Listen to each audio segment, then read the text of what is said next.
Welcome बच्चों। मैं doctor Mridula Sharma स्वागत कर रही हूँ आपका बीएससी थर्ड ईयर के विलियन चैप्टर के अंदर।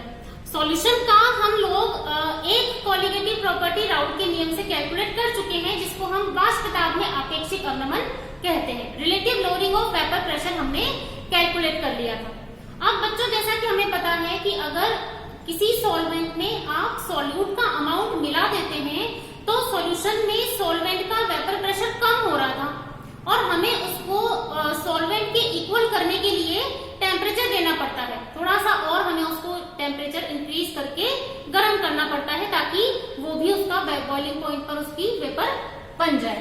तो अगर हम relative lowering of vapour pressure से कनेक्ट करते हैं दूसरी प्रॉपर्टी को, तो वो क्या हो गई? That is elevation in boiling point, मतलब कि वो क्वथनांक में उन्नयन हो जाता है अगर आप किसी विलायक में विलेय की मात्रा को मिला देते हो। अब अगर आप विलायक के अंदर अणुओं की संख्या बढ़ाते जाएंगे विलेय की, तो क्या होगा? क्योंकि वाष्पदाब निरंतर कम होता जाएगा जैसे जैसे आप उसमें सॉल्यूट ऐड करते जाओगे, तो हमें उसी प्रकार से टेम्परेचर इंक्रीज करना पड़ेगा। तो एलिवेशन इन बॉइलिंग पॉइंट जो है वो भी एक कॉलिगेटिव प्रॉपर्टी है, वो भी अणु संख्या गुणधर्म है कि वो विलेय के मिलाए गए अणुओं की संख्या पे निर्भर कर रहा है। ठीक है, तो इसे समझने के लिए बच्चों हमें सबसे पहले आपके सामने मैंने कर्व बनाया हुआ है, इसको समझना पड़ेगा।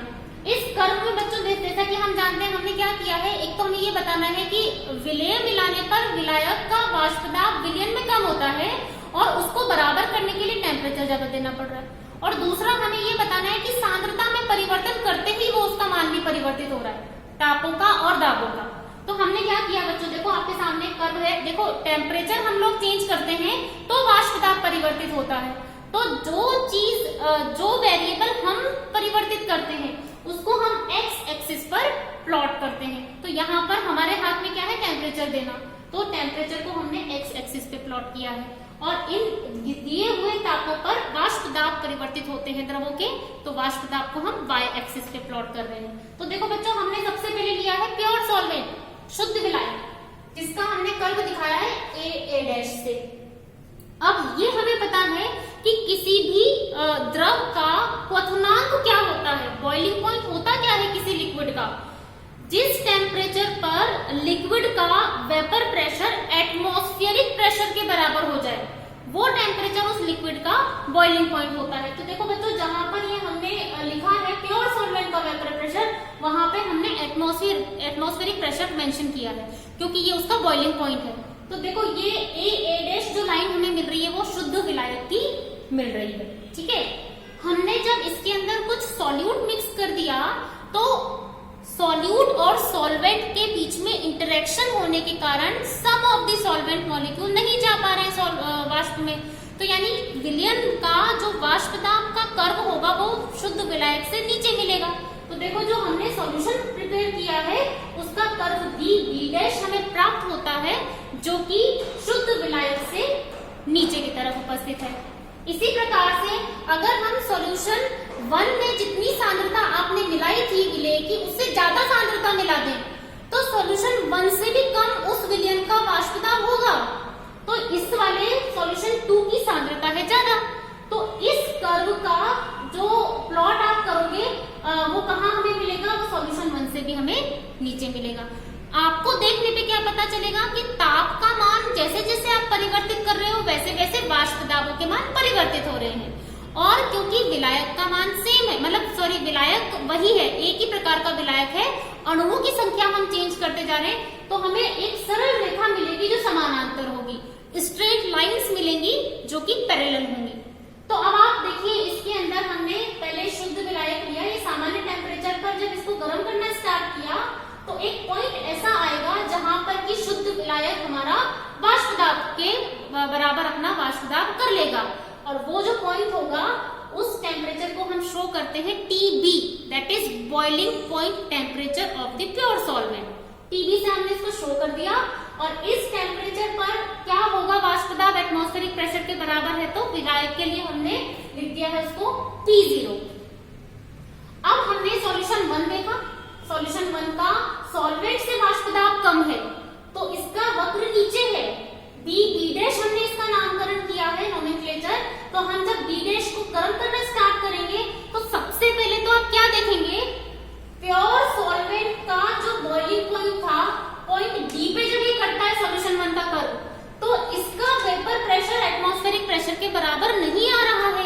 इसकी वैल्यू T1 है।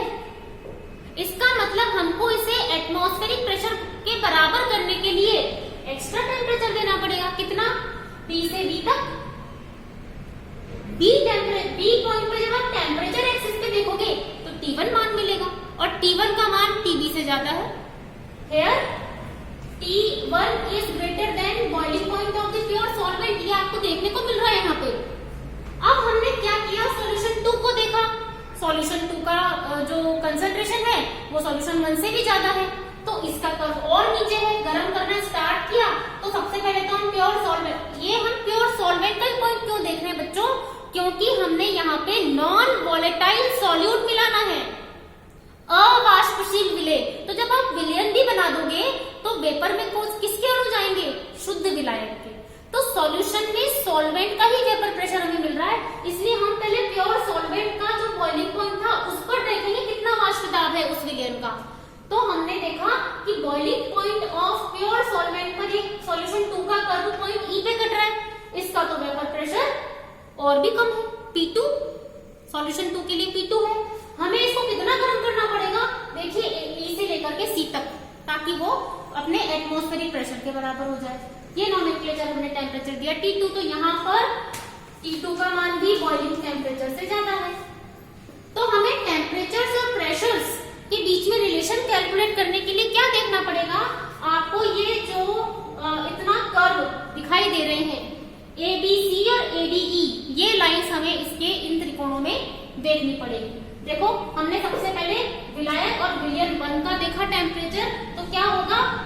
परिवर्तन आया है सॉल्यूशन 1 में बॉइलिंग पॉइंट में, क्वथनांक में परिवर्तन आया है विलयन 1 के लिए। तो डेल्टा TB1 कितना आया है?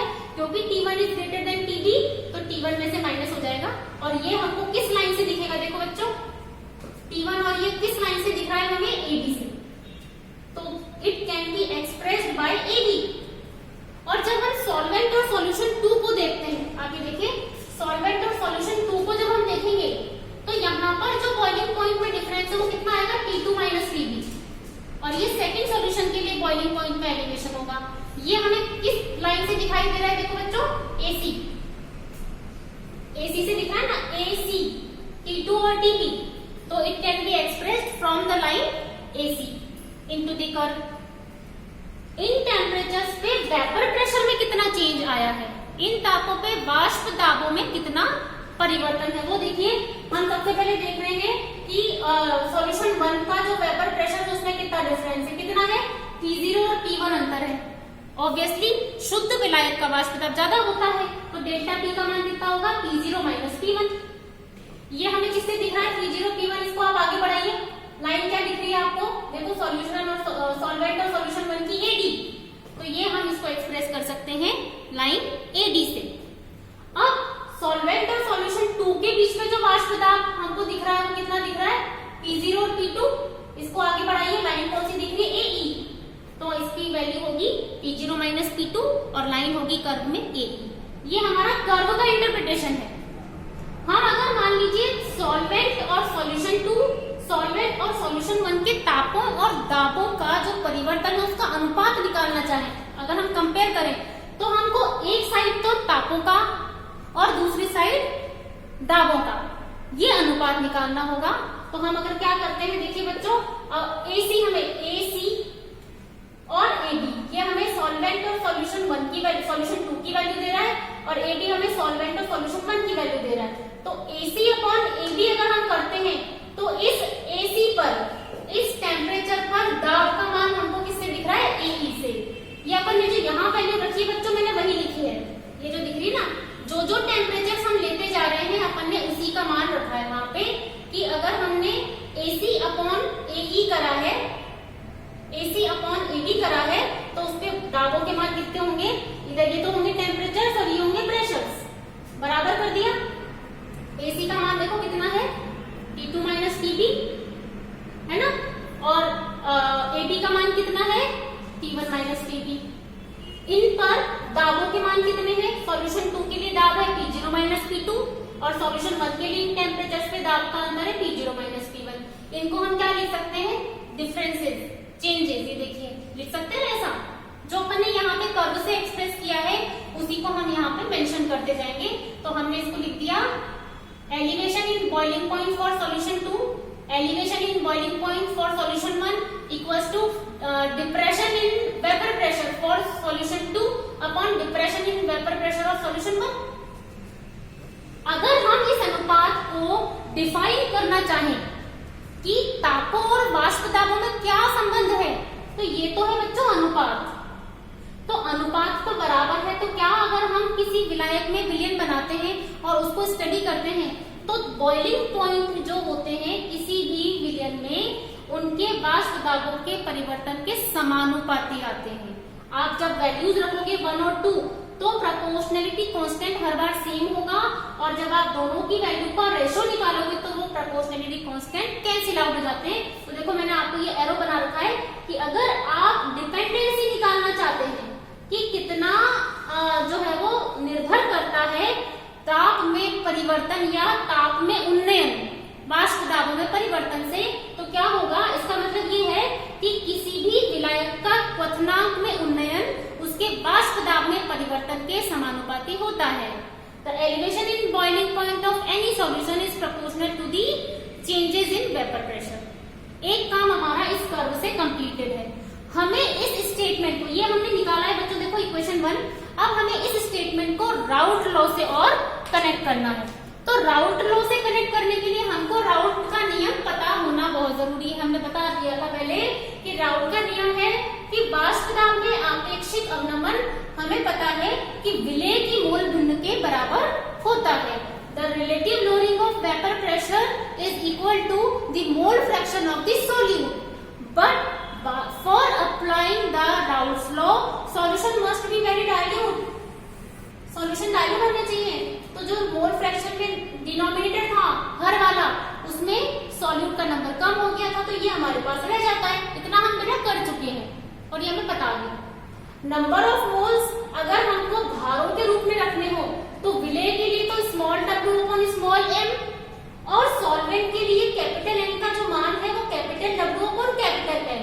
तो ये जो अपन ने m रखे हैं ये तो है विलेय या विलायक के अणुभार जो कि निश्चित होते हैं, और जो W है स्मॉल या कैपिटल वो जो उस सॉल्यूशन को प्रिपेयर करने में काम आ रहे हैं, ये उसकी वैल्यू है। ठीक है, तो हम अगर यहाँ पर राउट के नियम में इसको रख देते तो ये बेटा अपना राउट लॉ ही चल रहा है अभी, है ना। हमने यहाँ पे सिर्फ वेव्स की वैल्यू रख दी, तो W upon M into W upon M अपन ने यहाँ पे रख दिया। हम P0 माइनस PS किससे शो कर सकते हैं, ये क्या दिखा रहा है, P0 शुद्ध विलायक का वाष्प दाब है, PS सॉल्यूशन का वाष्प दाब है, इनका डिफरेंस क्या है, डेल्टा P, यही तो था, है ना। तो हम इसको डेल्टा P लिख सकते हैं अपॉन P0, ये अपन ने पूरा का पूरा एस रख दिया। P0 कांस्टेंट वैल्यू है क्योंकि शुद्ध विलायक का वाष्प दाब है, हम इसको मल्टीप्लाई कर देंगे तो एक इक्वेशन हमारे पास आ जाएगी कि वाष्प दाब में कमी अकॉर्डिंग टू राउट लॉ कितनी है, और एक हमने वाष्प दाब में कमी अकॉर्डिंग टू आवर एक्सपेरिमेंट, हमने जो परिवर्तन किया है उसके हिसाब से निकालिए। तो अगर हम दोनों, एक सैद्धांतिक मान है और एक प्रायोगिक मान है, तो है तो डेल्टा की वाष्प दाब में अवनमन, तो ये दोनों बराबर होने चाहिए। तो हम क्या करेंगे, इस डेल्टा P की वैल्यू को जो राउट लॉ से आई है वो हम यहाँ पे पुट कर सकते हैं। तो इक्वेशन 1 में अगर आप देखो मैंने एरो से दिखाया है कि ये मान आप यहाँ पे रख देंगे तो क्या हो जाएगा, डेल्टा TB प्रोपोर्शनल टू, इसका मान रखा है हमने P0 WM upon M into W। Proportionality sign जब ओपन होता है तो अनदर कांस्टेंट हमें मिला, दैट इज स्मॉल k। तो delta TB equals to small k into P0 small w into capital M upon small m into capital W। अब आपको इसमें क्या दिखाई दे रहा है बच्चों, देखो k क्या है, समानुपाती स्थिरांक है, P0 शुद्ध विलायक का वाष्प दाब वो भी एक स्थिरांक है, और जो कैपिटल M है जो कि शुद्ध विलायक का अणुभार है वो भी कांस्टेंट है। तो अगर हम इन तीनों वैल्यूज को मल्टीप्लाई कर दें तो हमें एक और कांस्टेंट वैल्यू मिलती है जिसको हमने कैपिटल K डिनोट कर दिया। ये जो कैपिटल K है इसको हम क्या कहते हैं, क्योंकि ये क्वथनांक में उन्नयन एलिवेशन दिखा रहा है उसका कांस्टेंट है, तो हम इसको बोलते हैं एलिवेशन कांस्टेंट। इस K को हमने नाम दिया है उन्नयन स्थिरांक। एक काम और खत्म हो गया, यहाँ तक तो हमने कनेक्ट कर दिया कि वाष्प दाब में अवनमन को बराबर करने के लिए शुद्ध विलायक के टेम्परेचर टेम्परेचर बढ़ जाता है, एलिवेशन हो जाता है बॉइलिंग पॉइंट में, और कितना हो जाता है वो हमने निकाल लिया, राउट्स लॉ अपन ने अप्लाई भी कर दिया। अब हमको राउट्स लॉ ही तो अप्लाई किया है। राउट्स लॉ क्या है? For very dilute solution it can be applied, पहली कंडीशन है। तो हम क्या करें, हम पता लगाना चाहते हैं कि एलिवेशन कांस्टेंट होता क्या है। तो सपोज W/N 1 ग्राम मोल है विलेय का, W/N अगर हम 1 ग्राम मोल ले लें और W क्या होगा, विलायक का भार 1 ग्राम ले लें, तो क्या होगा, हम W/N समीकरण 3 में 1 रख देंगे, W भी 1 रख देंगे, तो डेल्टा T भी बराबर K हो जाएगा। चलो ये भी ठीक है, इससे हमें ये सिद्ध होता है कि किसी भी विलयन का जो उन्नयन स्थिरांक है वो उस विलयन के लिए है जब आपने 1 ग्राम विलायक में 1 ग्राम मोल विलेय को घोला है।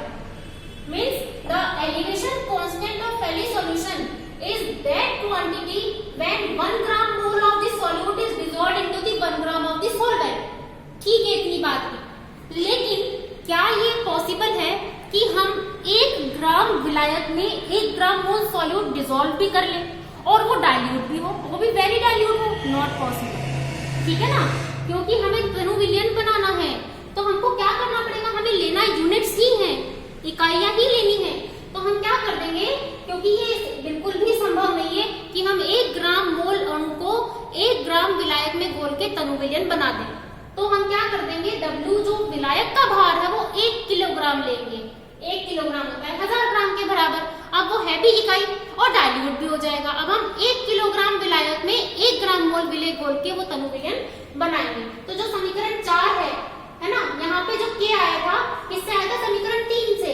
तो W/N तो एक ही है, लेकिन जो विलायक का भार है वो 1 किलोग्राम है, जिसको हम 1000 रखेंगे। तो क्या हो जाएगा, ये समीकरण 4 में K/1 नहीं होगा, K/1000 हो जाएगा। तो K भी into 1000 आएगा। यहाँ पे देखो ये K/1000 जो अपन ने रख दिया, तो अनदर कांस्टेंट, इसको हम क्या कहेंगे, क्योंकि जब हम विलयन बनाते हैं और विलायक और विलेय दोनों ही भारों के रूप में होते हैं, तो वो क्या होती है, मोललता। तो ये जो स्थिरांक हमें जब मिलेगा, हमने ये भी भार लिया है विलेय भी और ये भी भार लिया है विलायक भी, तो ये क्या हो जाएगा, मोलल उन्नयन स्थिरांक, मोलल एलिवेशन कांस्टेंट। तो हम यहाँ पे K का मान निकाल लेंगे, क्योंकि ये कब पॉसिबल होगा, जबकि K का मान मोललिटी में हो, जो हमने अभी यहाँ पे निकाला है।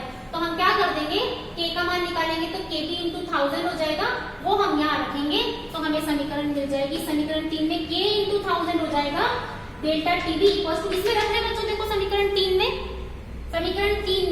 आपने ये देखो K का मान है K भी into 1000, K भी into 1000 into W/N। This is now elevation in temperature, है ना, कौन सा, बॉइलिंग टेम्परेचर। तो इस प्रकार से हम यहाँ पर ये पता लगा सकते हैं कि किसी भी सॉल्यूट की कितना ग्राम डिसॉल्व है। डेल्टा T भी आप एक्सपेरिमेंटली निकाल लेते हो, तो डेल्टा T की वैल्यू आप यहाँ रख दोगे, M का मान आप ये पता लगा सकते हो कि कितना ग्राम जो है सॉल्यूट उसके अंदर डिसॉल्व अपन ने कर रखा है, या कौन सा विलेय हमने उसमें मिलाया है। This is all about elevation in boiling point, क्वथनांक में उन्नयन। थैंक यू बच्चों।